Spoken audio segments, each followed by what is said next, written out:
नमस्कार प्यारे बच्चों, द्विघात समीकरण कक्षा 10 के हम चैप्टर में हैं। आज गुणनखंड विधि से मूल ज्ञात करना सीखेंगे। इसमें से प्रश्न पूछे जाते हैं अक्सर।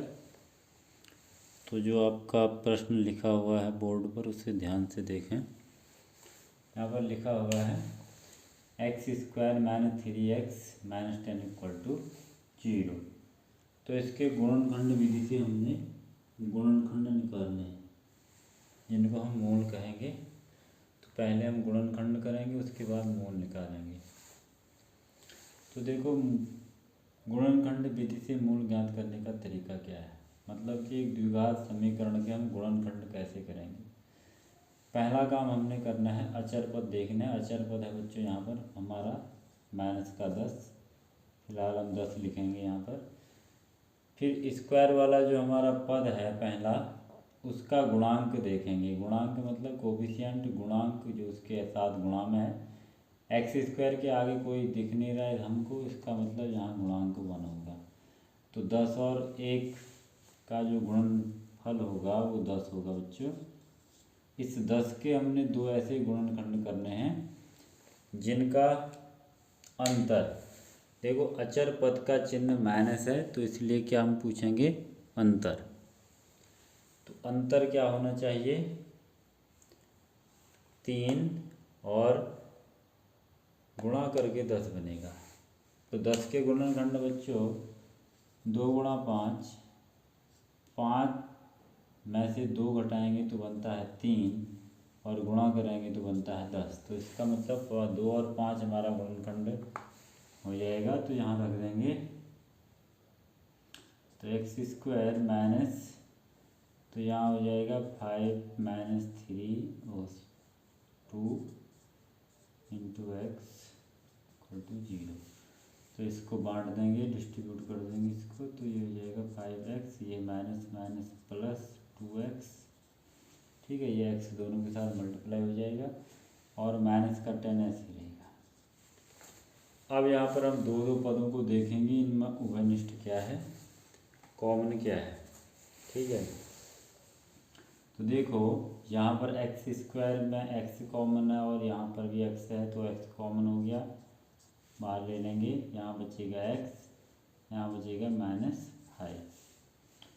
इधर प्लस का साइन है, प्लस लगा देंगे। देखो 2 का भाग 10 में 2 बार 5 बार जाता है, 5 और 2, तो यहाँ पर हो जाएगा फिर से 2 उभयनिष्ठ।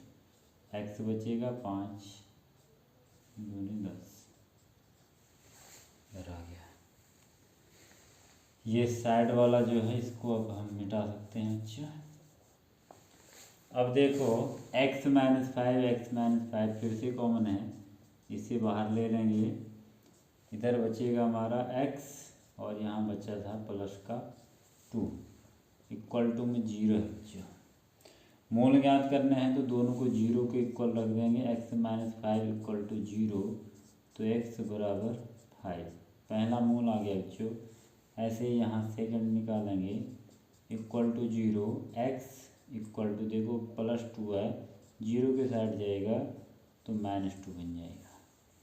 तो यही हमारे मूल हो गए। तो हम लिख सकते हैं मूल 5, -2। तो ये हमारा आंसर है। अगला क्वेश्चन है बच्चों आपकी स्क्रीन पर। इस प्रश्न पर अधिकतर बच्चे फंस जाते हैं, बहुत इजी क्वेश्चन है ये भी। सेम वही काम करेंगे हम। देखो x² का गुणांक है √2, इसको ले लो, और अचर पद है आपका 5√2। तो देखो इन दोनों को गुणा करेंगे तो रूट से रूट कैंसिल, बचेगा 2, यहाँ बचेगा 5, 2 या 10। 10 के ऐसे फैक्टर करने हैं, यानी कि गुणनखंड करने हैं। देखो यहाँ अचर पद का जो चिन्ह है आपका, कांस्टेंट टर्म का साइन है प्लस, तो उनको ऐड करके 7 आना चाहिए। तो देखो बच्चों गुणनखंड यहाँ पर भी 2 और 5 बन रहे हैं। 5 में 2 जोड़ोगे प्लस करके तो 7 होगा, गुणा करोगे तो 10 होगा। तो इसी कॉन्सेप्ट को यहाँ पर अप्लाई कर देंगे हम। बहुत इजी है, पूरी बात यहाँ समझिए। √2 इसका x² का गुणांक, और अचर पद 5√2, ठीक। तो ये हो गया, इसको हम मिटा देते हैं और उसकी जगह पर 2 और 5 लिख देंगे।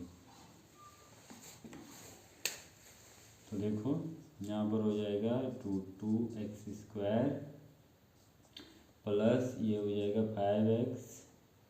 तो 2x को पहले लिख लो, कोई दिक्कत नहीं, 5x को बाद में लिख लो, इससे फ़र्क कुछ नहीं पड़ता, हमने केवल इसको देख के किया है 5 को। तो 5√2 = 0। अब देखो बच्चों, यहाँ पर √2, यहाँ पर 2, यहाँ 5 और यहाँ 5। अब देखो इन दोनों में कई बार बच्चे कन्फ्यूजन में हो जाते हैं कि भाई इसमें तो √2 है, यहाँ तो है नहीं, कॉमन क्या होगा, खाली x होगा। तो यही बात हमने समझनी है कि ये जो 2 है, इस √2 के रिस्पेक्ट में अगर इसको हम देखेंगे तो ये √2, ये जो 2 बना है ये √2 × √2 से बना है। इन दोनों को हम मल्टीप्लाई करेंगे तो बनेगा 2, मतलब ये जो 2 है वो इन दोनों के रूप में फैक्टर करेंगे तो ये बन जाएगा। तो इसका मतलब क्या हुआ, यहाँ भी √2 है, यहाँ भी √2 है, तो √2 और x दोनों में है कॉमन। तो यहाँ तो √2 कॉमन हो गया, बचेगा x प्लस यहाँ से एक कॉमन है तो यहाँ बचा प्लस का √2। तो यही कन्फ्यूजन पॉइंट था, तो समझ में आ गया होगा आपके। आगे देखो प्लस ये 5, ये 5, तो 5 कॉमन है, सिंपल, यहाँ x और प्लस √2 = 0। तो यहाँ तक समझ गए होंगे। x प्लस √2 फिर से कॉमन है, ये वाला टर्म और ये वाला टर्म फिर से कॉमन है, तो क्या हो जाएगा, x प्लस √2 को कॉमन ले लेंगे। अब देखो यहाँ बचा √2x, तो √2x प्लस यहाँ बचा 5 = 0। अब 0 के इक्वल कर देंगे दोनों को, तो x = ये -2 इधर जाएगा बच्चों, माइनस का √2 हो जाएगा ये। ऐसे इधर